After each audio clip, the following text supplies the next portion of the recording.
আজকে চলে এলাম আমি রীনা মণ্ডল। আমি চলে আসি সমাজের কিছু ঘটনা যেগুলো ঘটে সেগুলোই বলবার জন্য বা আপনাদের সামনে তুলে ধরার জন্য।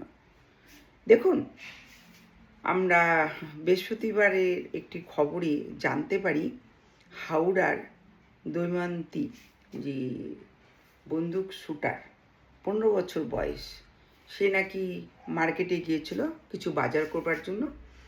সেখান থেকে তিনি উধাও হয়ে যায়, তাকে লাশ দেখা গেছিল শ্রীরামপুরে। সে তার মা বাবা বলছে তিনি মোবাইল নিয়েও বের হননি। আমরা আজকাল দেখছি যে অনেক মেয়েকে ধর্ষণ করে ফেলে দেওয়া হচ্ছে, ধরা পড়ছে, কিন্তু অনেক মহিলাকে ধর্ষণ করে ফেলে দেওয়া হচ্ছে, সেটা হয়তো কদিন পরে পাওয়া যাচ্ছে। কিন্তু দৈমান্তিকে এখনও কোনো খবর পাওয়া যায়নি, যেটা বৃহস্পতিবারের ঘটনা, আজকে 2 দিন হয়ে গেল। এরকম অনেক জায়গায় মেয়েরা উধাও হয়ে যাচ্ছে, যাদের কোনো নিখোঁজ হচ্ছে, তাদের কোনো হদিশ পাওয়া যাচ্ছে না। এরকম আমাদের শিলিগুড়িতেও একজন ফুড ফুড একজিমেন নাকি একজন ভদ্রলোক, তিনি উধাও হয়ে গেছেন। তিনি গেছিলেন বিহারে, সেখান থেকেও তিনি নিরুদ্দেশ হয়ে গেছেন। এখন ধর্ষণ ছাড়াও মাঝে মাঝে শুনতে পারবেন যে কিছু মানুষ উধাও হয়ে যাচ্ছে, যাদের কোনো খোঁজ করে পাওয়া যাচ্ছে না। পুলিশ লেগে গেছে 2 দিন ধরে, কিন্তু এখনও কোনো খোঁজ পাওয়া যায়নি তাদের।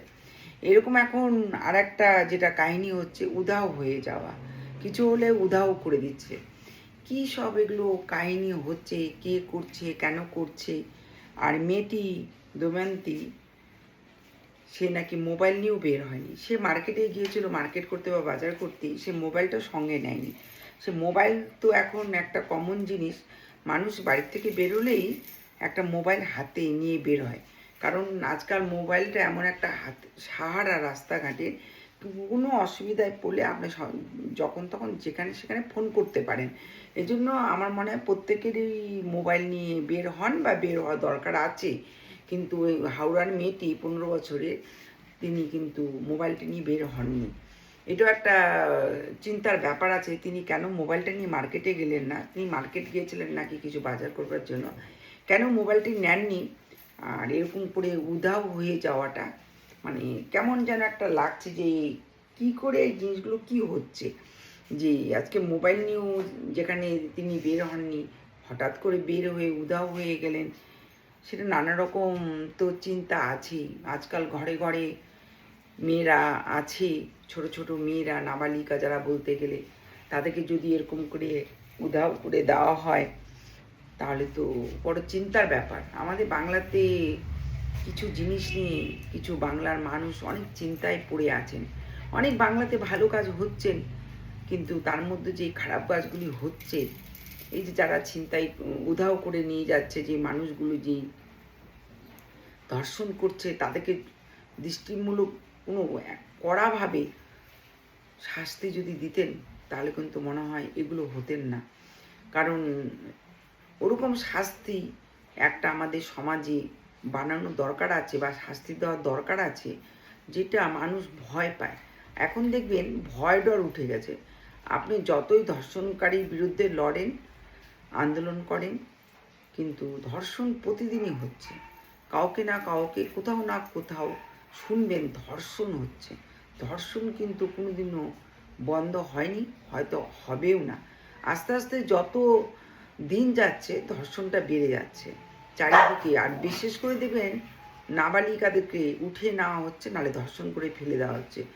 এই জিনিসগুলোর প্রতি যদি আমাদের প্রশাসন, আমাদের উপর মহলে যারা আছেন, যাদের এগুলো করবার অধিকার আছে, ক্ষমতা আছে, তারা যদি কঠিন থেকে কঠিনতম এদের ব্যাপারে শাস্তি দেন, ঘোরতর শাস্তি, এমন শাস্তি দিন যাতে উধাও করা বা ধর্ষণ করা তাদের যেন গা শিউরে ওঠে।